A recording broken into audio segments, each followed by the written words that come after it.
Welcome to our second episode of Talking and Tacos, where we talk and eat tacos. I'm your host, Chris Olivarez. Our guest today is California Senator Maria Elena Durazo. Maria Elena was born the 7th of 11 children to migrant workers. It was at a young age that Maria Elena first experienced the exploitive conditions and challenges migrant laborers face.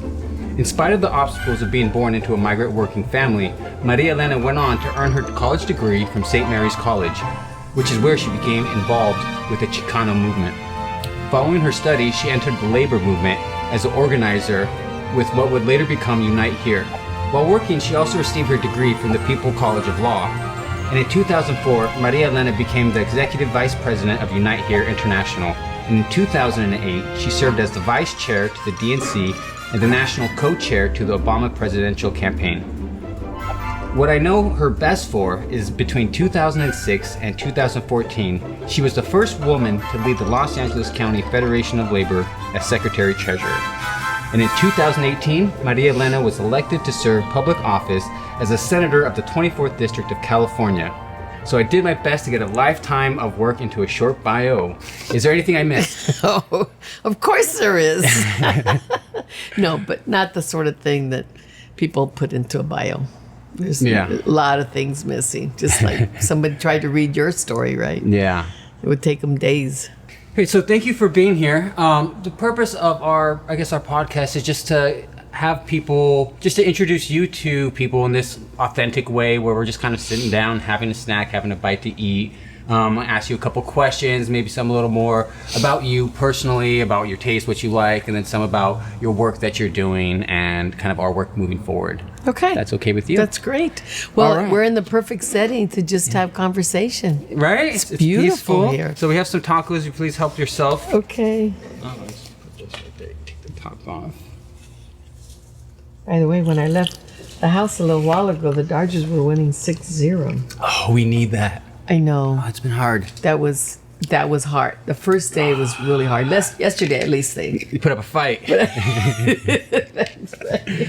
Oh my goodness, this is a lot of food. So, the first question is on kind of tacos, since we're here. So what is your favorite go-to taco? Well, I have different favorites because, they make different tacos at different places, but I loved when I discovered Mexicali taco because it did feel more home-like. Like this is the sort of thing we all throw in together. Can you explain what a Mexicali taco is? Well, it's I don't know if there's an explanation, but you could throw in chorizo with cheese, right? Or it's a dried hard tortilla like for a tostada, but it doesn't have the beans and the cheese and the lettuce the way that a traditional tostada is. So I like that it was different, and it was more like the sort of thing that you would, toss together at home. Yeah. Not all the perfect elements. But I love guisado because it's got chicharrón on one hand, and it's got, flor, what is it? Flor de... the flour, on the other, and it's got shrimp, and so I love the variation. So when I go there, I know I can pick from 10 different kinds of tacos. Little sampler. And they're little samplers. Yeah, our last podcast was with LaFonza Butler, who you know as well, and we had guisados. Yeah, so I would have known. We'll mix it next time. And when the Latino Theater, of course, before the pandemic, when it was open, I'd go right across the street. And it was very convenient. Go have a few tacos and then go to the theater. It was the perfect place to go. So I think they're great number one taco places, depending on the kind. So my son was telling me about a great shrimp, like hard shell but shrimp taco off a truck over near Olympic and 8th, where they sort of cross. So it's a truck out there that has seafood, but it has, I'm dying to go there for the hard shell shrimp tacos. Yeah. I grew up with the hard shell tacos as well, like in the home, you know, Yes, you put a little bit of this, a little bit of that, anything, whatever you got left over, you know, some chicken, some beef, some potatoes even. But yeah. Well, to me, the tacos were always hard, and the burritos were the soft. That's how I could tell the difference. I want a burrito, and you could throw anything in there. We even made, it wasn't quite a burrito, but we would even talk about Chicano, what are we, Mexican or American? Is we put peanut butter, in a flour tortilla. I've seen someone do that. Tuna, in a flour tortilla. It's like, hey, I don't want bread, I want tortilla, but I like tuna. Great. So maybe you can tell me a little bit. So you came from a family of migrant workers with 11 kids, 11 siblings. Maybe you could tell me a little bit about your early life and how you were able to aspire to achieve a college education and political office. As the seventh child, I didn't have the same responsibilities on myself that the older sisters and brothers had. So they had to work because they had to help my parents raise the rest of us. They really, some of them had to drop out of high school in order to get a job, just to be able to get some more income for the family. And, I wasn't one of those, the older ones, that had that responsibility. I had to work, but I didn't have to drop out of high school in order to help support the family. And they would have loved to continue with high school and continue with college, but the finances of the family didn't allow them to. So I'm really, it kind of sounds silly, but I'm grateful to them. They're the ones who really made all the sacrifice. So by the time it got to me, my parents were able to do a little bit more with me. So I remember my dad sitting me down at the kitchen table, and he couldn't help me with all my different subjects of homework, but he helped me with Spanish. Thank God I learned more Spanish than if he hadn't. And I remember him teaching me the accents, and my dad loved to read. He wrote poetry. I never learned poetry, but, he liked to do that. So that was the environment once you don't have those kinds of pressures of just pure survival. And so as I grew, then, I had that going for me. But when my younger, really young days, picking all those crops or being the water girl, I had to be the one to go get the water, or ve a traer el lonche, because mom had gotten up early in the morning to make the flour tortillas and make the burritos de whatever, frijoles. So you worked at a young age, right? Oh, yeah. How much did you earn a day? Oh, gosh. I don't know, because Dad did all the negotiating. And sometimes we got paid whatever the contractor said, a bucket, this is how much you got, or a sack of cotton, this is how much you get. But other times, he got to negotiate us as a crew, as his own crew. So he would say, this orchard will, pay us this much, and then we'll just do it all, and you don't have to bring in other people. So there were different ways that Dad negotiated, whatever we would get paid. But it was it's not like he made a whole lot from it. And he had this trait about him, this quality of being very honest. And he assumed that everybody else was going to be honest with him. That, he really was going to get, by working hard, because he made us work hard. He didn't let us slack off. No matter if we were paying hourly or as a group, as a crew, he wouldn't let us slack off. He said, you're going to work and you're going to put everything into it. And of course, we would grumble, because we'd say, well, why should we? They're not paying us what they should, blah, blah, blah, blah, blah. And he goes, it doesn't matter. Once you commit, you work hard, and that's that. So it was wrong that they would, exploit that. They would, the growers would just take advantage of him being a good, hardworking man with his family, and pay as little as they could. So what the sort of routine was, we'd work hard, leave school a little bit early, earlier, go to school, go back a little bit later, and then just work really, really hard. So Dad, I never knew the finances. So it would help him to stretch it, because when we actually went to school, he would go out and look for work and whatever the crop was in the winter. And then we would figure it out however we could, get through the winter, and then start back up again. Wow. Amazing. Yeah. But our family were our friends. Yeah. My family's my friend too. That's what we always tell each other, we're best friends. I love my family. They really are. Yeah. Well, I say that because a lot of people say, well, when I was growing up, this was my childhood friend. And then like my sisters, my brothers were childhood friends. You had plenty of friends. So think on that. Did you have any mentors or role models growing up?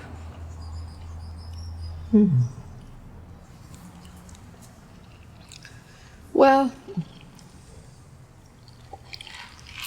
I gave some examples of Dad, of really trying his best to raise his family. I really liked Mom's way of. She was feisty. She was the one that was really feisty.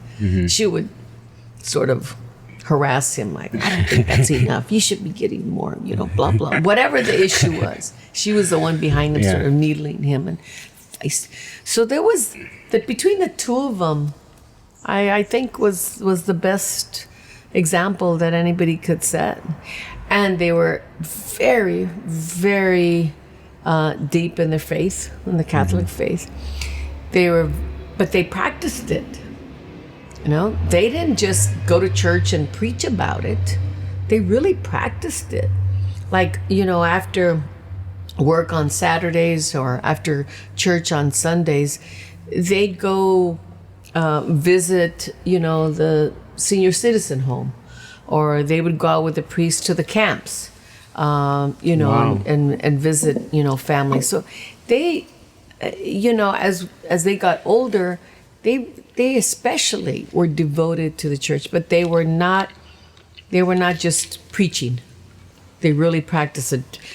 Dad would invite, total strangers that he thought needed a bite to eat, invite them over to the house and treat them like they were one of the family. Come to the table, cook you something to eat. He had lots of friends. Like, was he a very personable person? He was a quiet person, but he could tell when there was hardworking, especially men, single men that needed a handout. A neighbor needed a handout, needed something. He was always offering to do something. So he didn't have like a super bubbly, friendly, but he was just there as a human being to another human being. So, I think those are all parts of being role models. Yeah. Not necessarily the famous names, but who the idea of working really hard. They shaped your character. Yeah, it really does. It does have an impact.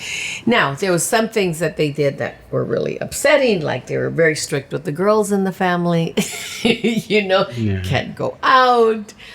Weren't allowed to have boyfriends. I mean, that was really infuriating. But in your dad's defense, he could say, look what you're doing now. Right. Look what you're doing now. I guess I was right. Well, as usual, brothers and sisters get together. You go, remember that time when blah, blah, blah, blah, blah. It always comes up. Remember that time Dad wouldn't let us, go out, blah, blah, blah, blah. So, but I think for the most part, we really understood he was trying to protect, his daughters. He kind of felt that he would try to give us a shot. And an interesting thing about him was, even though he certainly had some machismo traits, to him, I remember just him telling me, look, I want you to go to school. You should never depend on a guy, never depend on a man to, get you what you need. And it's like, that was really contradictory somewhat to that time. certain things at that time, but also certain ways that he was at home. And I'm really grateful to that, because that's a big part of who I am as a woman. We kind of talked a little bit in the intro. I talked about how you came in from labor. Like, a lot of your kind of career was done through the labor movement. So for people who aren't familiar what a labor union is, what a labor movement is, in more, I guess, natural way, can you, share, what it means to be, what a labor union means to you? Mm-hmm. Well, I'm really glad that my first exposure to a union, not as a member, unfortunately, but to a union, was a United Farm Workers Union. And the United Farm Workers Union was about a combined, integrated movement with a whole lot of other issues. Not only the moment you clock in to do your work and then clock out to leave, but it was really about what else is going on in your life that an organization should care about, that a union should care about. And if you remember, the United Farm Workers Union raised the issue of environmental justice way back then. We didn't create it. United Farm Workers and activists and farm workers themselves said, we care about pesticides not being on the food. We care about it because it's unsafe for us, but it's also unsafe for the consumer. I mean, there were a lot of things, the issues of, women, the role of women. I mean, Dolores Huerta set the example, being co-founder of the union. How many unions were co-founded or had women in their leadership? So it was, to me, to be exposed to a union, they're a bona fide union that that integrated itself with these other issues, raised the issues of healthcare. How come we don't have the same healthcare? Raise the issues of how come the kids of migrant farm workers don't have the same education that Beverly Hills does. So it was more of an integrated sort of general civil rights, and it was at a time when it triggered other in the cities and the urban areas. Also, the battles that we were having about education. So to me, that was the best thing. And my late husband, Miguel, came out of the same kind of vision of what a union is. So when we were able to go into the Hotel and Restaurant Workers Union and fight our way into that union and turn it into something that we thought it should be, it really was modeled in a big way on the United Farm Workers Union. And that's a union that cares about the whole South. Now, it's driven by how are you treated? How are you paid? Do you get the benefits that you deserve? Do you get the protections that you deserve? It's based on real unionism and how workers use their collective power to battle with capital. It's capital on one and labor on the other, except for public sector. But in the private sector, that's what it's all about. It is, real raw fight back. And if you don't have unity amongst the workers to be able to withstand the threats and the actual ways in which they put fear into workers, if you don't have that collective body, you'll never withstand that. And so, to me, it was about power. To be in a union, to me, it was about the unity. Who does it give power to? Well, hopefully, it's a union that gives power to the rank and file. It should be the workers themselves. And that was a lot of the struggles that we had in my union when we were looking to restructure it. Because as in other organizations, I ran for office, I ran for president of my union, and there were members who said, well, what are you going to do for us? We pay the dues. So what are you going to do for us? And I would really engage in some good, hard discussion and say, well, I'm going to be at your side, and together we're going to do this and that, and we're going to fight for a better contract. And, well, wait a minute. Well, what am I paying dues for if you're asking me to do this? And I said, because the moment that I leave this kitchen, or the moment that I leave this hotel, do you want the boss to respect me, or do you want him to respect you? Because I'm not going to be here 24/7. And if you don't have the power, to withstand that and to make sure he or she is going to respect you when I'm not around, then you're not going to gain anything. You're going to keep calling me 24/7? No. Yeah. So empowerment means that you are respected by the boss, that he sees you and says, uh-oh, I better fix this problem. Uh-oh, I'm giving them too many rooms. Those housekeepers are going to do a delegation on me, come through my door, and they're not going to leave. They're going to sit in my office until I fix the problem. Uh-oh. Right? It forces accountability. That's right. That's exactly right. So the accountability through collective action, that's what it is. It's collective bargaining. Collective bargaining to get what you deserve. That's what a union should be, I think. What do you think is the most common misconception about labor unions? The misconceptions of unions are sort of the example that I gave earlier, that it's a pay for a service. You pay your monthly dues, and the union gives you higher wages service, and benefits. Deals with the boss, and you don't have to do it. It's probably true of some unions. There's no doubt about it. Not every union looks to empower the rank and file. So I understand why there's a misconception. We don't talk to all the rank and file the way that we should. So some unions are a lot better about it. Others not so great. But I think that's a misconception of what a union does. I think the other is that they're the ones who deal with the boss, and you don't have to deal with the boss. That's just, I don't know if it's a misconception or if it's just the way some unions do it. But as a labor movement, the reason a labor movement grew, was born and existed and grew, was for the workers to have a real say in the decisions that were being made in that workplace, and that you wouldn't be taken advantage of. Your labor wouldn't be taken advantage of. And that you would contribute, that you're smart, you're a professional. I don't care what work job you have, whether you're a janitor, a hotel housekeeper, a teacher, or a nurse, electrician, you're an expert at what you do. And you want to be treated as an expert, as a professional in the work that you do. And a lot of times employers wouldn't do that. So, and in the same way, it creates accountability for the employer.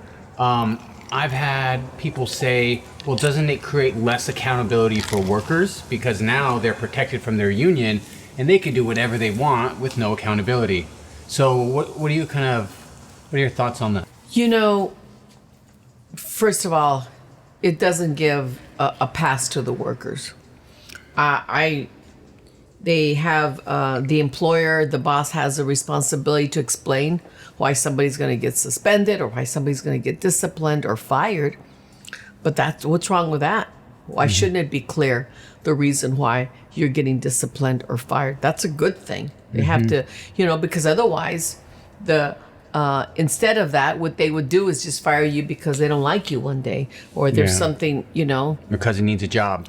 Yeah, something. So I think there should be accountability. That's really different from the union defends you no matter what. Like you can't get fired no matter what. That's not true.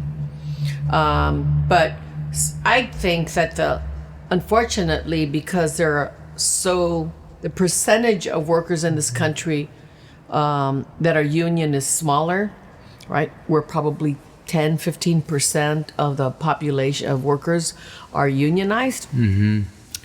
If you're not union and you see the employer having a hard time firing you because he has to prove a case against you, you see that and you go, oh my goodness, they're used to the extreme.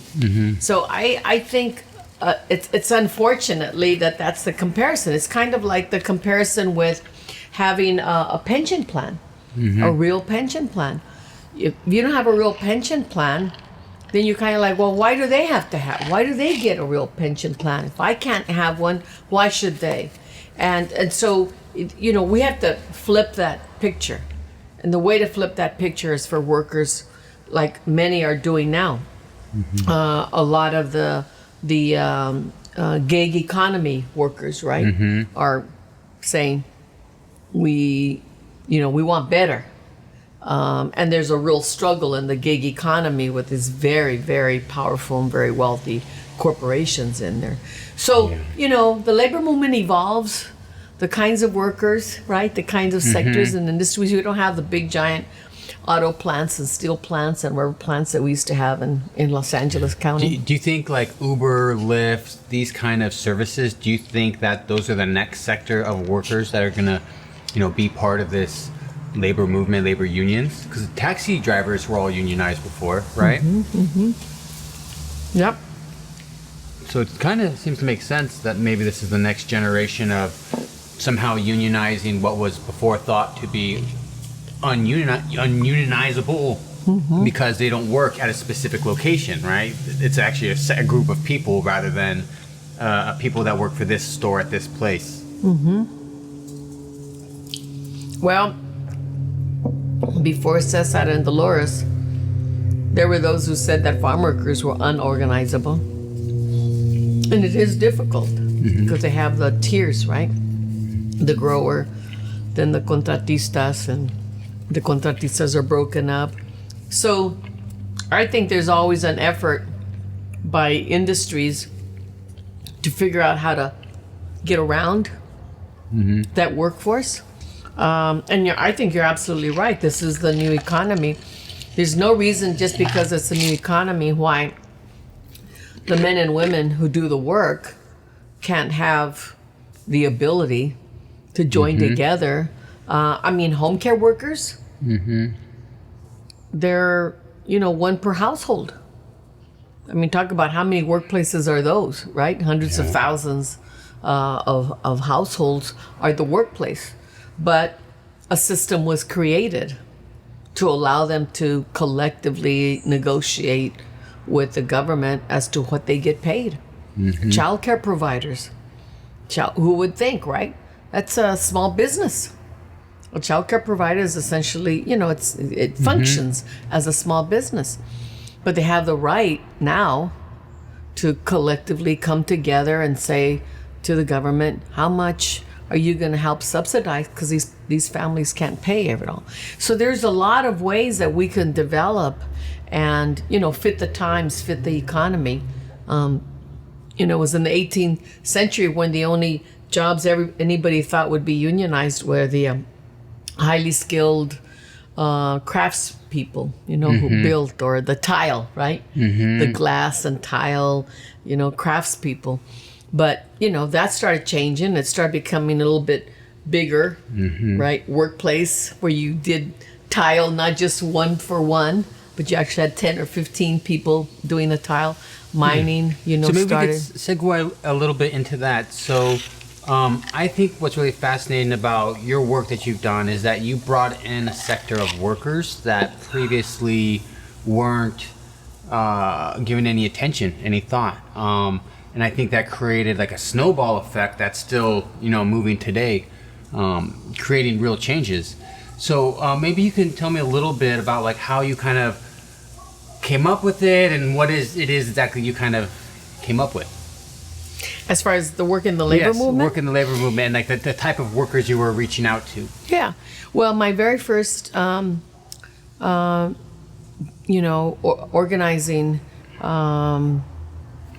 industry was the garment workers. And garment workers to this day are still the victims of 3 or 4 different layers of business bureaucracy that's meant to hide who's really responsible for those workers. And so you have now the name brands, the signature, whoever it is, Ross Dress or Nordstrom's, and they put their brand on it, and they contract out to many layers of smaller companies, and they know that they're paying them so little that there's no way that those workers are going to get paid minimum wage. They know what they're giving to the contractor, and the contractor getting some portion of it is going to leave too little to pay the workers. To this day, to think that garment workers can get an average of $5 to $6 an hour is outrageous. We're not a third world country, right? This is the United States of America, so much wealth, and that's what's happening in the garment industry. And we almost got a bill passed to change the rules there so that they would get paid better. But it's understanding those industries, and so you give the workers would have the research into the corporation you're fighting. So you don't take on this, world conglomerate, with 30 workers. I mean, you just can't do that in this day and age.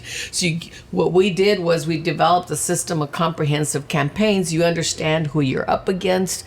You get the research. You know where to hit them, where it's going to hurt, where it's not.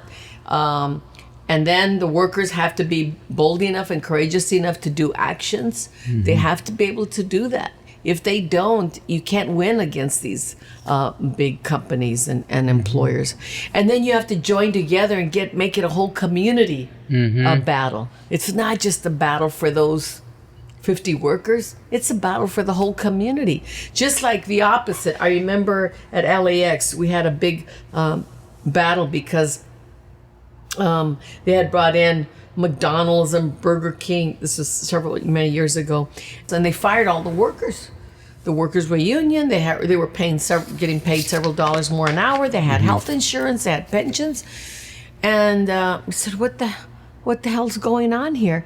So we had to battle with the airport. We had to battle with the companies, and saying, you just can't fire hundreds of workers and replace them with people making minimum wage.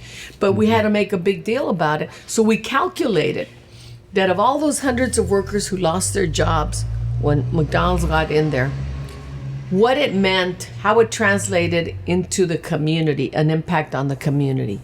So times how much less in salary the new workers were making, no health insurance, so that had to be taken up somewhere.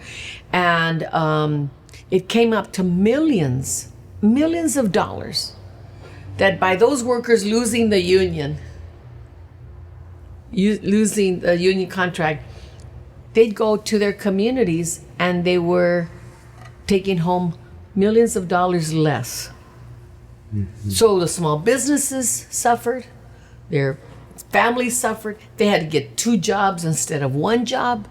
I mean, everything sort of you could see it begin to break down.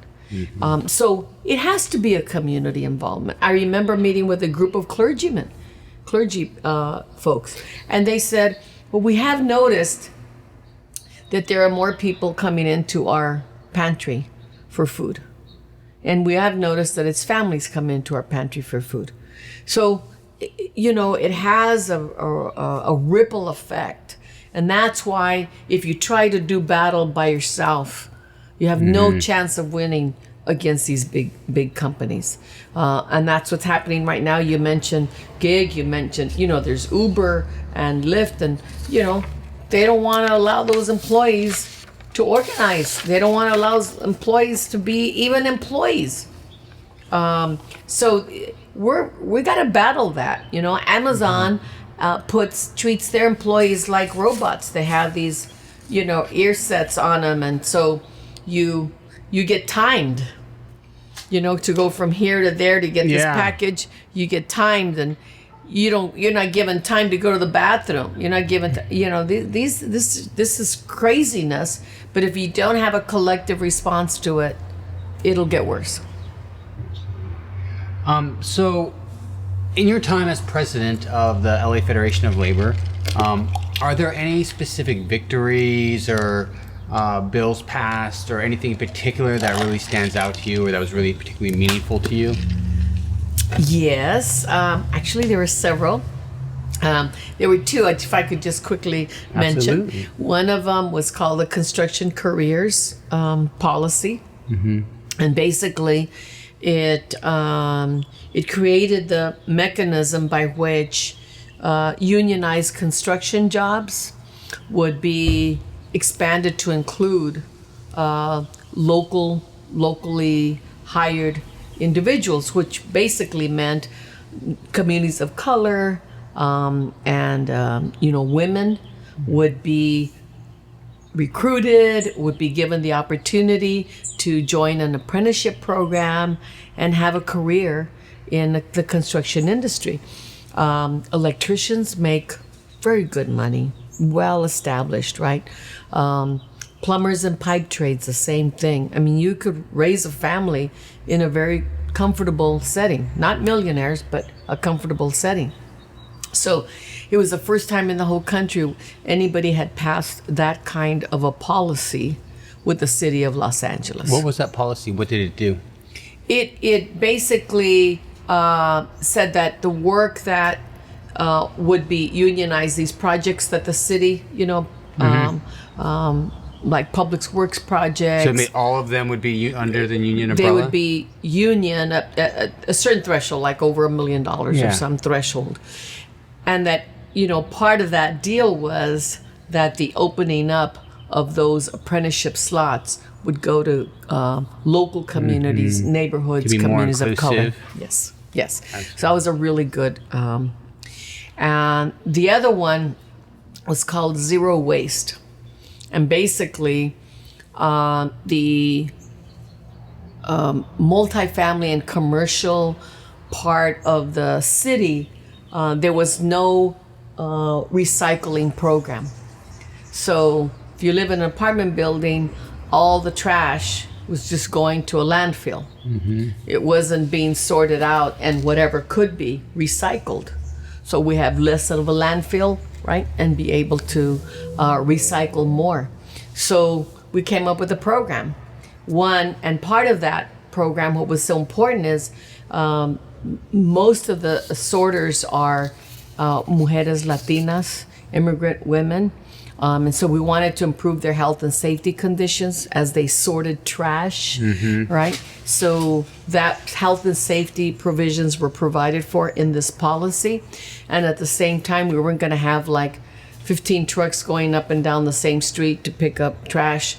We would come into agreements with these companies, which companies were going to do which parts of the city, and it basically moved the whole recycling within the commercial industry, which had not been required, and the multifamily industry.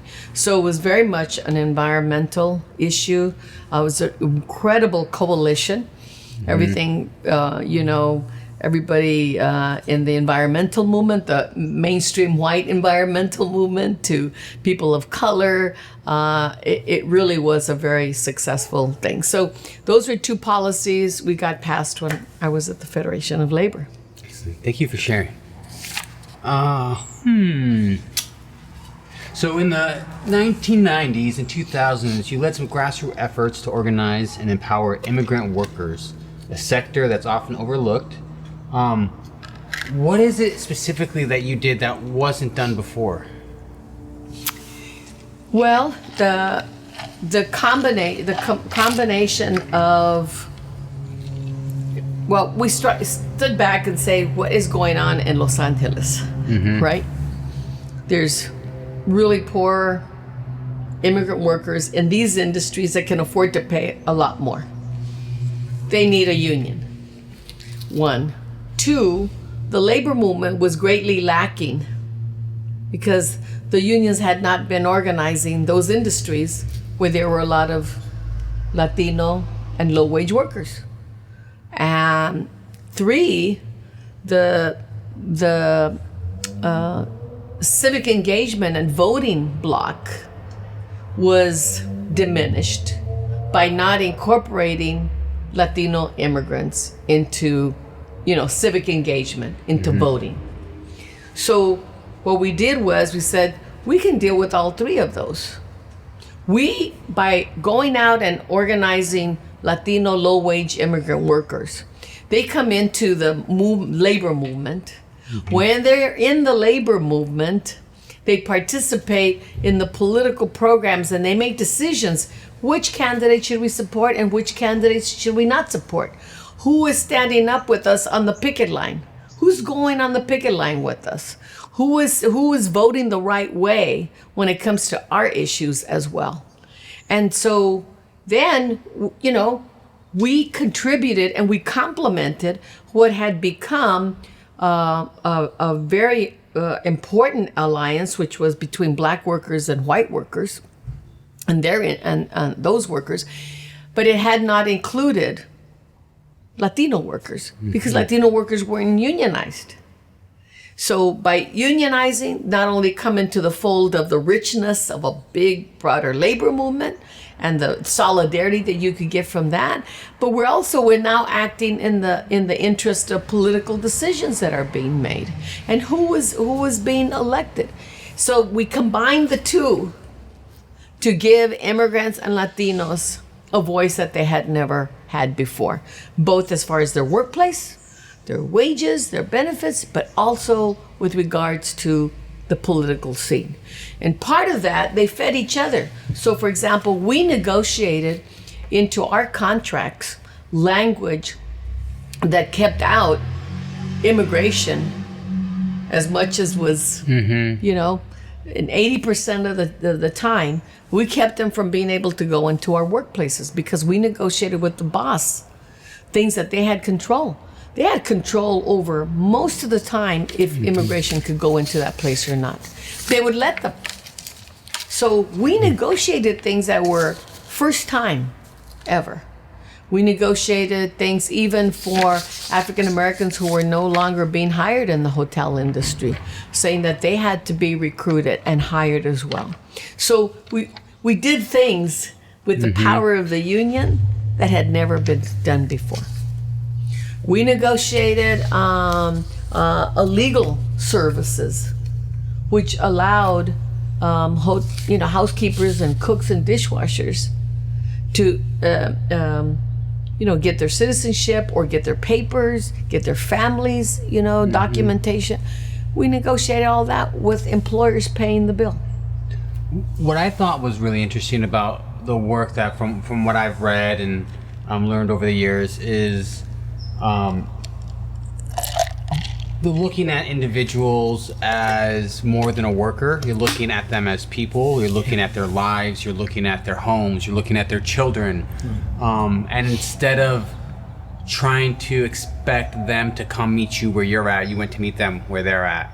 And I think that was a game changer. And I think it's changed a lot of people's lives to, empower them over the years, whether it's, you're a hotel worker, benefiting from making $5 more now than someone else who doesn't have a union job. So I think that in particular is really powerful when I see that. The other thing is it made it intergenerational because after a few years of doing this, the babies of the hotel housekeepers or the kids of the cooks grew up in the labor in this environment and either themselves became union organizers. We have many union organizers, sons and daughters of those workers. They became activists, in the student movement. It's really pretty exciting to see. Yeah. And you've seen a couple where they were just babies and now they're grown women that are creating real impact in their communities. Yeah. It's amazing. Yeah. It's really cool.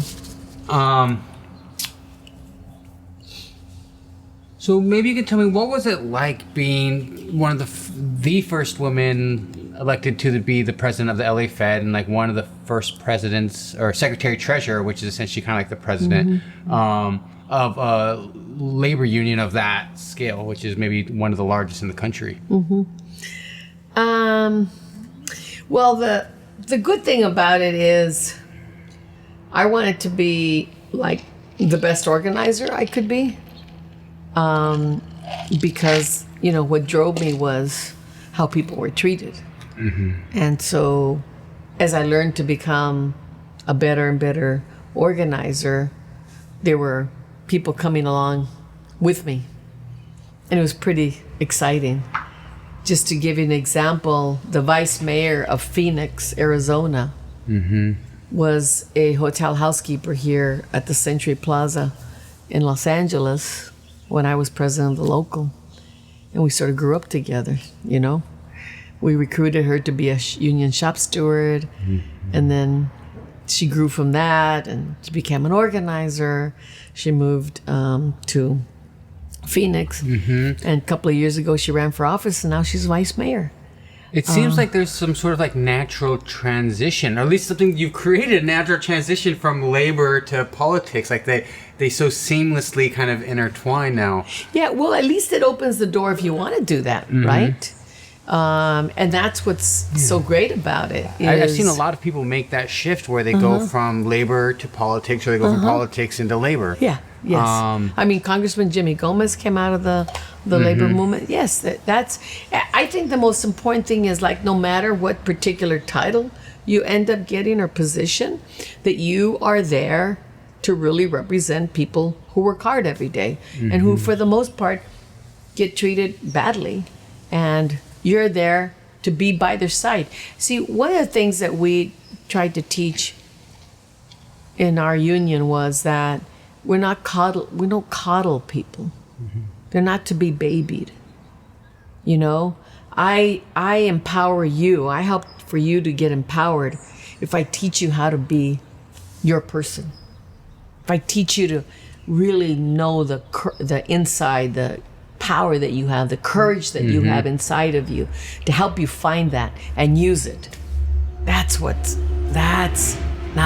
power. That's really good. So that's what I always wanted to do. I was so excited because I started out as an immigrant activist. When I started getting paid by the union to do this full time, it was like my dream come true. I couldn't believe it. I was getting paid. I usually had to do that after work, after another job. So what position or title I ended up getting was for the purposes of doing more of the same. Doing more for people to be able to buy a home. Doing more with women to be able to just have one job instead of having to work 5 days at a hotel and then clean somebody's home on Saturdays and Sundays and never see their kids. Doing more of that. So then, as president, I could do that more. I became an international vice president of our union. I could do that more. And when I went to the LA Federation of Labor after my husband passed, I thought I could do more, because then it would be the joint power of firefighters and electricians and teachers and, city workers. It's like, wow, now you're really talking. And join together with them to do the things that we could do. One of the first things we did when I went to the LA Federation was something called Hollywood to the Docks. And that was a 29-mile walk. We did it over 3 days. We stretched it out. And that was because that particular year in 2008, I think it was, in 2008, the contracts, the collective bargaining agreements of various industries were going to expire. And union contracts covering something like 300,000 or 400,000 workers were going to be on. And so we wanted to do something to show that if you take them on, you take us all on. You take these on, you take us all on. And it worked really great. I think no doubt, there were some, particularly guys, who were skeptical. There'd always been a guy running the Federation. And they were skeptical. Like somehow, how could this woman who represents hotel housekeepers, how's she going to be able to represent firefighters or plumbers or, other careers? And I said, well, I know how to fight. I know how to fight. That's guaranteed. So if you're in a battle, or if you need others to be with you at your side, I'm the one. I said, my credentials are there. I've been arrested numerous times.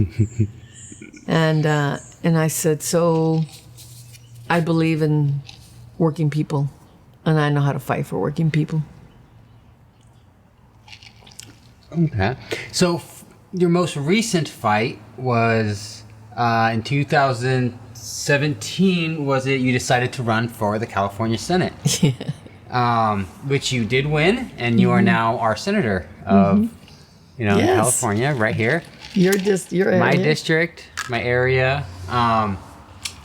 So maybe you can tell me a little bit about what inspired that decision at this point in your life to serve public office. Well, I think like a lot of, especially women,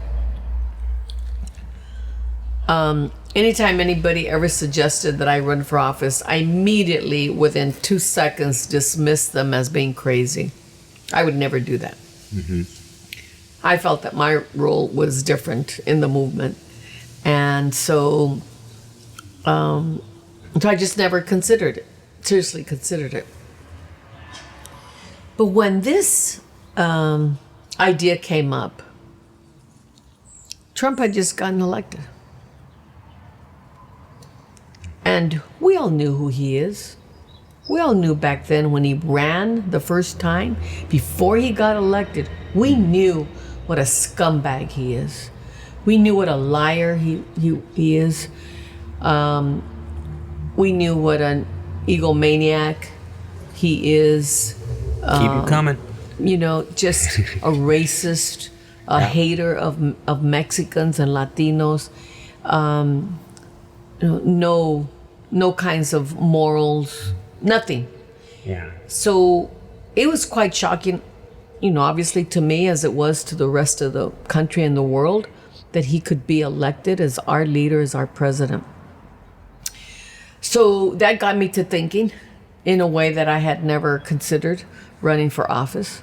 Mm-hmm. And second is, I knew I was part of something really big and important that had happened in Los Angeles and California to change California from a Pete Wilson Prop 187 era, Prop 22079 public education, Prop 13 that would deny us investment in our schools and services, all those things. We changed it. Mm-hmm. We changed it because of the coalitions we created. We changed it because immigrants were invited into the movement and became fighters in our movement. We changed it. I knew mm-hmm. that I was part of this, and it was mm-hmm. really great. And to think that he could, as president, he could potentially change California back to those terrible days. And I didn't want that to happen. And I felt that my voice now could be better served in the political arena. And the third reason is that in our union, we had trained and guided and counseled so many people to become leaders. Mm-hmm. It wasn't like in the beginning days where there was just a few of us. There are lots of leaders. So I felt certainly there's no missing me, and I could join a different part of the mm-hmm. of the movement and raise mm-hmm. these same voices. So that together really made me think, I'm going to do this. I'm going to jump into something I just never imagined. And when you left, did you know or have an idea that Rusty was going to be the person to kind of succeed you at the LA Fed? Well, yes, I supported him. Mm-hmm. And I mean, we didn't plan it. This was maybe a few months at the most in terms of what could we do, and if I left, who would do it, who was interested, and all that. And luckily, it came at a time when there was no incumbent, so it's not like I had to have a battle with Kevin De Leon, or something, but he represented the area. So that was a good thing. But, when Rusty stepped up to say he wanted to the opportunity to run the organization, I said, I'll back you up. You got to go do the work. Yeah. Got to go do the work of convincing the leaders of all these unions that you can pull it off. Well, of course, he'd been there 8 or 9 years with me, and everybody knew him as far as hard worker and visionary. Yeah, I think he did a great job in his time there as well, following your footsteps. Yeah, absolutely. Well. And now their new president, Ron Rivera. Yes. Have you known Ron for a while? Yes, because the Zero Waste campaign, it included the Teamsters. And that's when I had first worked with him. Okay, so you've known him for a while. Yeah. Great. Yeah. And so now that you're a senator, what do you hope to accomplish in your time in the Senate? What I hope to accomplish is, I think it's similar to what we were talking about a little while ago, is what are the misconceptions of the labor movement? And to think of the labor movement in a different way. So hopefully the way I look at the labor movement, which is a lot of really hardworking men and women who just want a good shot, in life to live and have all the things that they need and deserve. So I want to give voice to those men and women. And just to give you an example, in my first year in our one of our budget subcommittees, I came across, because they went to Sacramento, was these garment workers. All these women came up to testify. And they went to testify because there's a restitution fund for garment workers that the state had. And their claims for wage theft had not been paid. So they came to testify to say, can you please pay us our claims? They've been adjudicated. We want our cases. And they weren't like in the millions and totally it was millions of dollars, but individually it was maybe a few $1,000s. And they had gone for years without getting paid. So I thought, what are you talking about? I welcomed them. I treated them like royalty in that hearing room, because they are. They are so worthy of the attention of getting their wages paid. And I want them to feel that this was a capital that belonged to them. So it's a small example, and we eventually took care of it. We replenished the restitution fund, and so they got paid, and then they invited me to a pachanga, and it was great. I mean, they did was get paid. For the work that they did. Exactly, for so many. So, there's so many ways that I could see myself. And then there's something that I'm working on that I've never, not completely done in my life. And that is, how do we address climate change in a serious way, but in a way that also gives hope to the future of our young people today? And what I mean by that is, how do young people see climate change as a way to support themselves? Are there careers in the climate change? Are there ways that they could see it not just as a separate thing that's separate than them, but something that could be part of their lives? That's right. Yeah. Now, and more than we're going to save the planet, but I'm actually going to be able to survive and not have to get, $13, $14 an hour at Burger King if I'm lucky. Is that my future? Like, is the only way I could, care about climate change is I have to get a minimum wage job? So we're, as a group of us are starting to work together more closely about climate change, the disasters it's causing in our communities and after community, but also see our young generation as the leaders and the experts and the professionals on how to deal with climate change. And as we deal with like climate change in California, like we've seen record level fires, wildfires break out across California.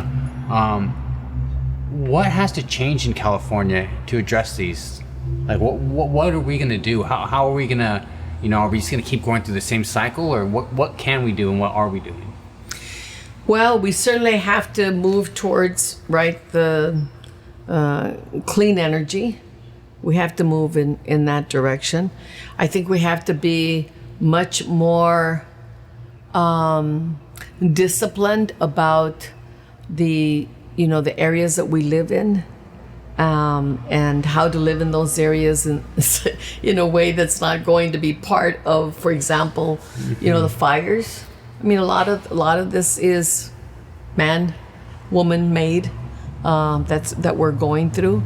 And we have to upgrade our infrastructure in such a way that's clean, but it's modernized. We don't necessarily have the most modern infrastructure. So, and we have to find new ways of addressing, the fires that's really going to solve them, and not just fire suppression once they get out, but the prevention of the fires. And that's a whole area of science and technology that we've not been paying attention to. Is that something that's kind of been more focused on recently? Now the fires have become, it seems like every year it's been growing and growing. Oh, I don't even think even now it's getting the attention. I mean, it's getting the attention as far as responding. Reacting. Yeah, very reactive. Very, very reactive. And we have to help all those families, as, for their health and safety, but also, how to get them homes to get back in and try to, but it's having a really, really terrible impact on our economy, because those small cities, small towns, those counties, the devastation, it's also economic as well as health and safety-wise. So as COVID-19 has changed all of our lives in so many ways, how has California stepped up in order to support our communities? Well, the state had to try and step in such a way that we knew we were experimenting.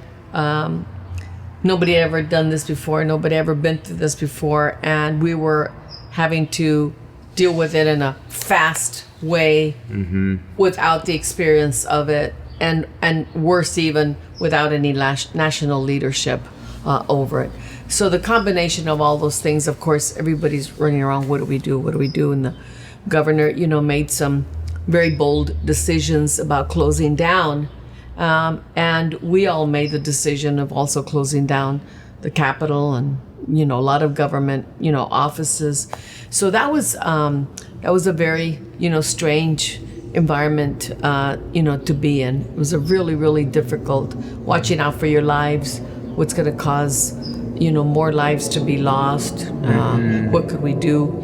So I think there was the needed bold, swift decisions. Some of them turned out to be the right things to do, and some of them turned out to be maybe we shouldn't have done them, but who would have known? Who could have known?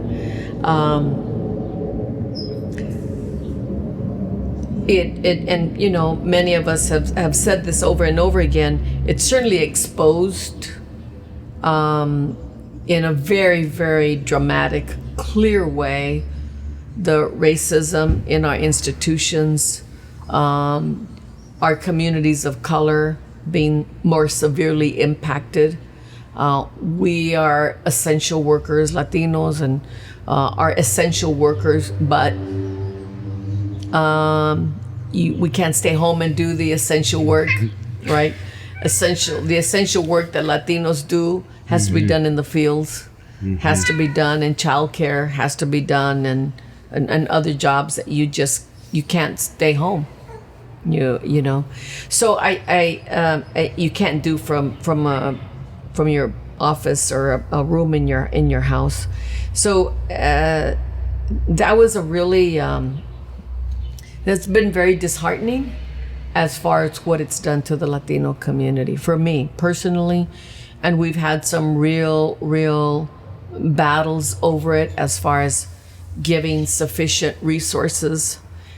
It's not equality when you give the same amount to a community when there's certain communities that are feeling it far worse, where the deaths are far more, where the positive cases are far more. Mm-hmm. And when you know that so much of it has to do with the fact of who they are.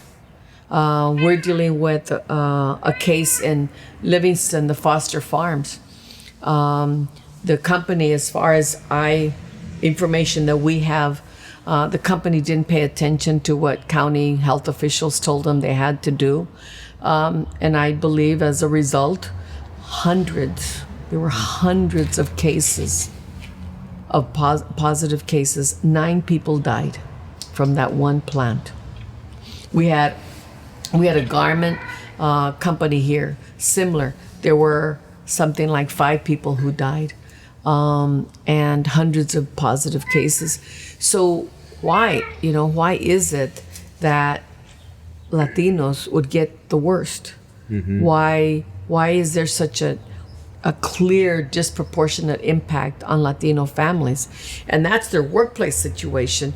Then they go home and there's overcrowding in the apartments, sometimes 2 families. How do you do social distancing in a situation like that? Mm-hmm. So the things that we had been battling and fighting for before became crystal clear and worse in every way for our communities, poor communities and communities of color. So that's the disheartening thing.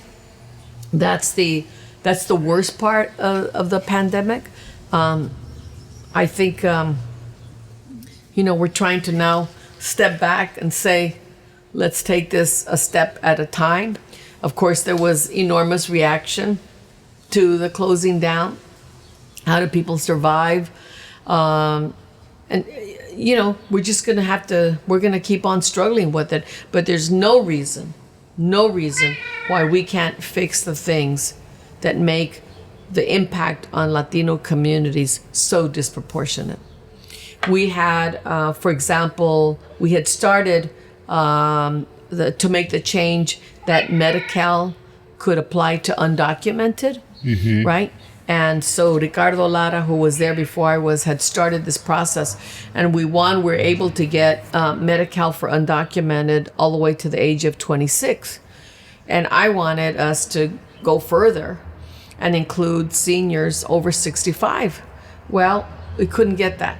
We couldn't get that signed off by the governor. So then the COVID hits. And who are the most vulnerable? Our seniors, our low-income seniors, and our seniors who can't go to the doctor, mm-hmm. can't go anywhere. It took us months to clarify that if it was COVID related, then you wouldn't have to pay. So how many people's lives could we have saved, right? All right, so this is a little more, I guess, personal. So do you have any words of encouragement for the next generation of leaders? So just the thought behind that is there's a lot of, like you said, the next generation that were the kids of these union workers, or just kids that are just generally involved in supporting their communities, they have certain interests. What do you have to say to them to encourage them to, engage these opportunities to, maybe, strive for their dreams? Maybe if it's not, being a doctor, maybe they want to help people in different ways. Mm-hmm. So like, what do you have to say to them? Well, it may be a phrase that's used too often, but just don't forget where your roots are from. Really don't forget. So no matter what career you pursue, mm-hmm. right? Whether it's on radio or TV or social media, whether it's in healthcare, whether it's a coach, athletic coach. whatever you decide to do, make sure you do it in such a way that you bring other people along. We did an internship for a summer at the LA Fed, and it was college age, adults. And one woman, she says she's really struggling because she was majoring in physics and she wanted to continue, along that with a career. And I said, and she goes, but I love the movement so much. And it was sort of at the beginnings around the time of the DACA movement. And I said, you don't have to choose between one or the other. So do both, and do what your love and your passion is, but at the same time, bring others along and fight for others at the same time that you're doing that. So don't try to pick being a movement activist and leader with the career that you want to do in your life. So that's, I think that's really important. You don't have to choose between one or the other. But there's so many things that we have to tackle right now that we need all of the energy. You're talking about climate change.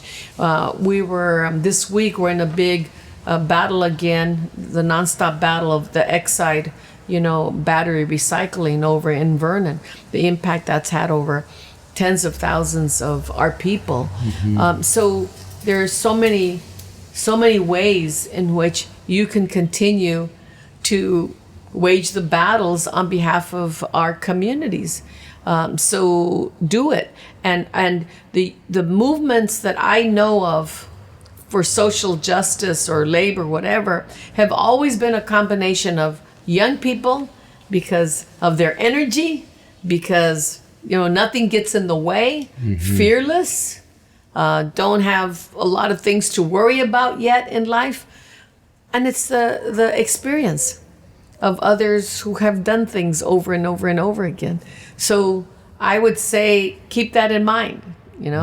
John Lewis, Congressman Lewis, learned from Reverend James Lawson. James Lawson was the teacher on nonviolent strategy and tactics and the philosophy. That's where Congressman Lewis learned, and he moved it forward. So I think there's so much that can be, that is being done. Bringing art, the arts into our movement has always been important, but now there's even more ways of doing it than there were before. So use your energy and don't be afraid, but at the same time, think about things a little bit before jumping in, just a little bit. And the last major question we have is, we have the elections coming up. Do you mind sharing why it's so important to vote? Oh my God, we got to get that guy out of the White House. He is just destructive, and there's so many words to describe. He cares nothing about anybody. We got to get him out of the White House, period. No ifs, ands, or buts about it. And that takes everybody's energy, because it has to be overwhelming. We don't want him and his base to think that there are second thoughts, and that therefore he doesn't have to give up the White House, because he's made reference to it, right? Everybody vote now. You're going to get a ballot at your home. Fill it out. I spent an hour or so with my two sons, and we talked about each proposition, each ballot measure. There's some that really stand out in my mind, if I may. Proposition 15, to make sure that corporations pay their fair share of property taxes. Right now, they're getting a pass. So we need that money. Yes on 15? Yes on 15. 16 is about diversity through affirmative action programs. The number of people of color in higher education dropped dramatically after affirmative action was banned here in this state. Contracts with the government, to provide services. The number of minority businesses that get their contracts was, decreased significantly. So yes on 16 for diversity and affirmative action. And then we have 22 which is to make sure that if you work, for a gig company like Uber and Lyft, that they don't have any exemptions from labor laws. So no exemptions from labor laws. If they want to pay more, which is what they should be doing, after all, their company is worth like $75 billion, they should give more. They shouldn't be looking to do less. So those are some of the ones that stand out in my mind. There's several others which you can go through. Thank you so much for sharing that. So before we leave, we're going to ask you just a quick lightning round where if you can just give short answers to share your opinion, what you think. All right. Are you ready? Yes. Here we go. Pizza or Chinese food? Pizza. Your favorite sports team? Dodgers. Go Dodgers. Who's your favorite band or artist? Janis Joplin. Janis Joplin. What annoys you?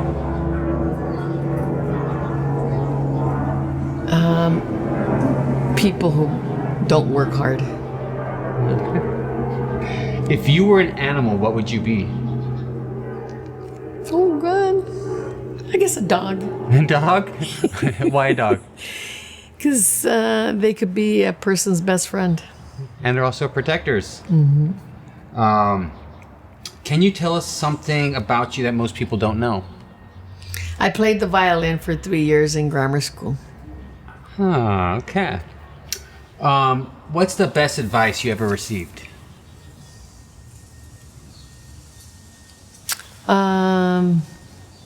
Dolores Huerta, during a fast at USC that I was in, just came in and was very calm, and she says, "Don't worry about anything. Everything's gonna be okay." Everything's gonna be okay.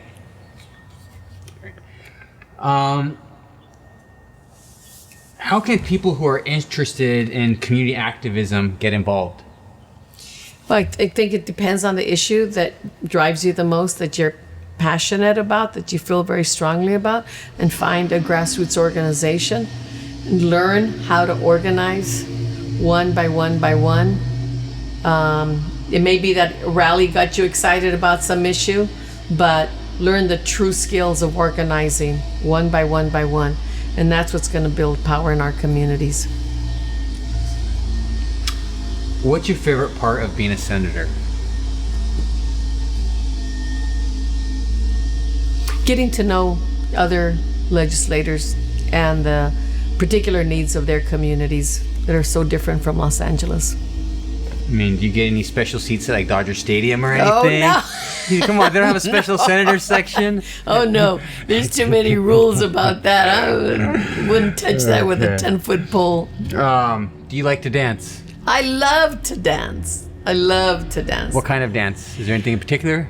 Or just I love dancing? salsa. I love... I'm not really good at others, but I love salsa, that's for sure. Do you have any pets? My son, I had a couple of pets for 15 years, lost them last year. So my son just got a dog. His name is Castro a few days ago. Okay. Beautiful mix of husky. Beautiful. And is there anything else you'd like to share before we end this podcast? Just keep family and friends close to you as we go through this COVID-19. Find ways of keeping yourself up and motivated. I know there are lots of times when I get very, very scared and worried and can't sleep. What about my kids? What about my 2 granddaughters? And just our community, and just all sorts of things rushing through my mind. So, keep family and friends close to you, and we'll get through this. Yes, we will. Yeah. All right. Sí se puede. Thank you, Senator. I really appreciate your time. Thank you, Chris. Thank you so much for being here.